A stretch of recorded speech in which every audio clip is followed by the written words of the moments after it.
Hello दोस्तों, स्वागत है आपका हमारे YouTube channel Patwal job update में। आज हम बात करेंगे उत्तराखंड प्राथमिक शिक्षक भर्ती के बारे में। तो 2648 और 451 पीआरटी भर्ती आपकी जो रुकी हुई है उसके बारे में हम डिटेल से चर्चा करेंगे कि सरकार और शिक्षा विभाग किस प्रकार से बेरोजगार अभ्यर्थियों के साथ खिलवाड़ कर रही है। आप सभी लोग जानते हैं दोनों भर्तियां काफ़ी लंबे समय से पेंडिंग है सुप्रीम कोर्ट में और अभी तक इसका कोई भी फैसला नहीं आया है। मेन जो पेंच फंसा हुआ है वो बीएड वर्सेस एनआईओएस डीएड को लेकर यहाँ पे पेंच फंसा हुआ है। काफ़ी लंबे समय से यहाँ पे बेरोजगार अभ्यर्थी इस भर्ती का वेट कर रहे हैं। इस पे वेटिंग लिस्ट प्रक्रिया आनी है। तो अब आप सभी जानते हैं सुप्रीम कोर्ट में यहाँ पे डेट मिलती जा रही है। 18 जुलाई को यहाँ पे डेट मिली है। उस दिन क्या फैसला आता है उस दिन भी नेक्स्ट डेट मिलती है, इसका कोई पता नहीं है। लेकिन अब क्या होगा, क्योंकि बीएड अभ्यर्थियों के द्वारा शिक्षा विभाग और राज्य सरकार के सामने यहाँ पे धरना प्रदर्शन दिया था कि भर्ती को जल्दी से पूरा किया जाए। और जब उनके दबाव के कारण यहाँ पे अब सरकार सुप्रीम कोर्ट में विशेष अर्जी यहाँ पे दाखिल की है कि भर्ती को जल्दी से जल्दी पूरा किया जाए और भर्ती का जल्दी से जल्द निर्णय लिया जाए सुप्रीम कोर्ट में। और दूसरी तरफ जो शिक्षा विभाग है वह नियमावली में संशोधन के लिए भी तैयार है। ठीक है, उसकी दोहरी नीति यहाँ पे सरकार अपना रही है। आगे आपको समझ आएगा कि सरकार किस टाइप से यहाँ पे दोहरी नीति अपना रही है। तो यहाँ पे आप देख सकते हैं सुप्रीम कोर्ट में पहुंची सरकार, दूसरी ओर नियमावली में भी संशोधन की है तैयारी। 2600 से अधिक पदों पर शिक्षक भर्ती मामले में सरकार की दोहरी नीति। तो पहले यहाँ पे देख लेते हैं जो याचिका करते हैं और जो शिक्षा सचिव उनके द्वारा क्या बयान दिया गया है। तो जो याचिका करते हैं जयवीर बिष्ट के द्वारा कहा गया है कि यह बीएड और डाइट से डीएलएड अभ्यर्थियों के साथ धोखा है। सरकार जिन अभ्यर्थियों को शिक्षक भर्ती से बाहर रखने के लिए सुप्रीम कोर्ट गई है उन्हें विभाग उन्हीं शिक्षक भर्ती के लिए शामिल करने के लिए नियमावली में संशोधन कर रही है। यानी कि जो राज्य सरकार है वो भी यही चाहती है कि जो एनआईओएस डीएलएड है उनको पहले बाहर किया जाए, क्योंकि सरकार ने इनके आदेश को पलट दिया था और इनको प्राथमिक शिक्षक भर्ती से बाहर कर दिया था। अब बाद में अपने ही फैसलों को पलट दिया था।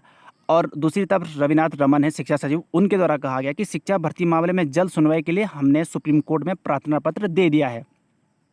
सुप्रीम कोर्ट का जो भी फैसला होगा वह अमल किया जाएगा। कोर्ट की अवमानना ना हो इसके लिए नियमावली में संशोधन का प्रस्ताव भी लाया गया है। इस मामले में विधि विभाग से राय ली जा रही है और यहाँ पे सरकार यहाँ पे सुप्रीम कोर्ट भी चली गई है और विधि विभाग से यहाँ पे संशोधन की यहाँ पे राय ली जा रही है।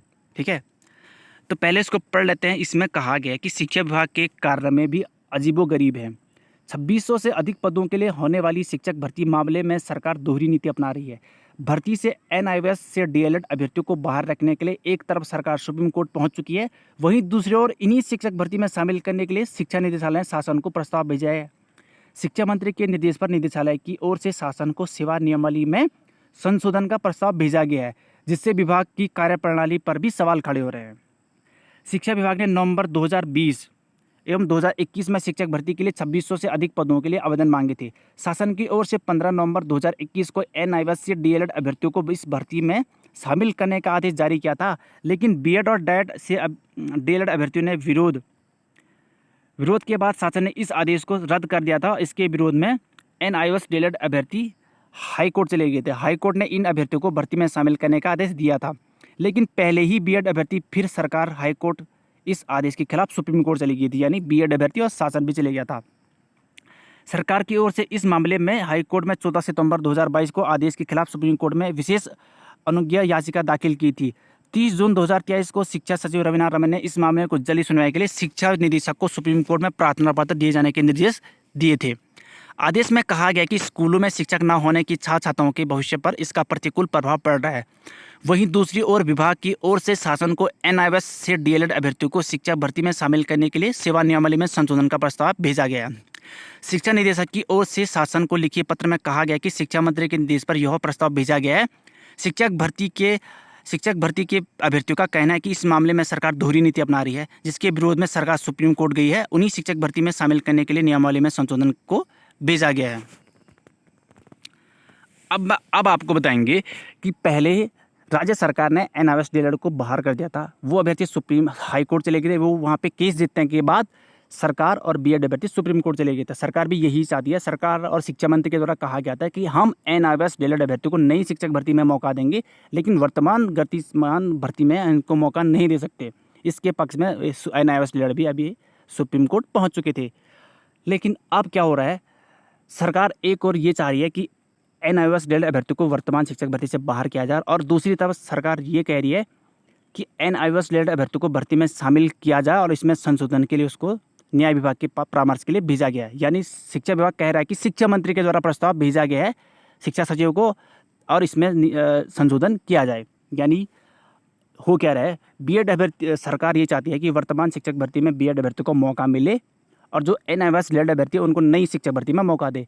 और सरकार ने दूसरी तरफ NIOS रिलेटेड अभ्यर्थियों को भर्ती में शामिल करने की संशोधन की नियमावली में संशोधन के लिए न्याय विभाग से परामर्श लिया है कि इन अभ्यर्थियों को हम भर्ती में किस प्रकार से अंदर लें। और एक तरफ सरकार सुप्रीम कोर्ट चली गई है, तो इसका फैसला जो शिक्षा विभाग की जो प्रणाली है उसमें भी सवाल उठ रहे हैं कि जब आप सुप्रीम कोर्ट जा रहे हैं तो दूसरी तरफ आप नियमावली में संशोधन के लिए क्यों भेज रहे हैं, क्या इसके पीछे राय है और क्या इसका निर्णय निकाला जाएगा।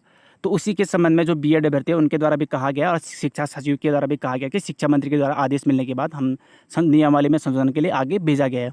तो क्या इसका फैसला होगा, क्या नियमावली में संशोधन होगा। सुप्रीम कोर्ट में 18 जुलाई को यहाँ पे डेट लगी है, क्या उससे पहले यहाँ पे विशेष अपील यहाँ पे दर्ज की गई है, क्या उससे पहले यहाँ पे सुनवाई होती है। जो भी अपडेट होगी आपको वीडियो के माध्यम से बता दिया जाएगा। फिलहाल सुप्रीम कोर्ट में 18 जुलाई को केस लगा हुआ है बीएड वर्सेस NIOS रिलेटेड का। उस दिन क्या फैसला आता है या उससे पहले यहाँ पे विशेष याचिका दाखिल अपील की गई है, उससे पहले सुनवाई होती है। तो जो भी होगा आपको यूट्यूब चैनल के माध्यम से बता दिया जाएगा। बाकी जो बीएड अभ्यर्थी हैं और जो NIOS रिलेटेड अभ्यर्थी दोनों की नज़रें इस पर रुकी हुई है। काफ़ी लंबे समय से भर्ती रुकी हुई है, लगभग 3 साल पूरे होने वाले हैं, लेकिन अभी तक भर्ती प्रक्रिया शुरू नहीं हुई है। तो देखते हैं आगे सुप्रीम कोर्ट का क्या फैसला होगा। साथ ही शिक्षा सचिव कह रहे हैं कि सुप्रीम कोर्ट का जो भी फैसला होगा उसको अमल किया जाएगा, उसी पे भर्ती प्रक्रिया आगे की जाएगी। और दूसरी तरफ शिक्षा विभाग नियमावली में संशोधन कर रही है। तो देखते हैं क्या होता है आगे, क्या इसका रिजल्ट निकलता है, आपको वीडियो के माध्यम से बता दिया जाएगा। धन्यवाद।